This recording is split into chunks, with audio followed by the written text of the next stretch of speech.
ప్రపంచంలో శత్రువు అనగానే మనకు ముందుగా గుర్తొచ్చేది సరిహద్దుల పక్కన ఉండే దేశాలు, మనకు ధ్వంసాన్ని తలపెట్టే వ్యక్తులు, లేదా మన విజయానికి అడ్డుగా నిలిచేవారు.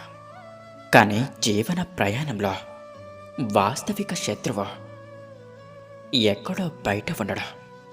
వారు మన నేస్తం రూపంలో ఉండొచ్చు, మన బంధువుల రూపంలో ఉండొచ్చు, క్షణకాలపు చిరునవ్వుతో మన పక్కనే ఉండే వ్యక్తి రూపంలో కూడా ఉండొచ్చు.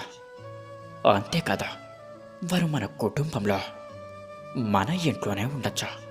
ఇది అర్థం చేసుకోవడం ఎంతో ముఖ్యం.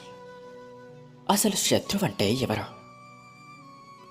అతడు మన ఎదుగుదలకు అడ్డుపడేవాడు, అలాగే మన విజయాన్ని చూసి అసూయపడేవాడు.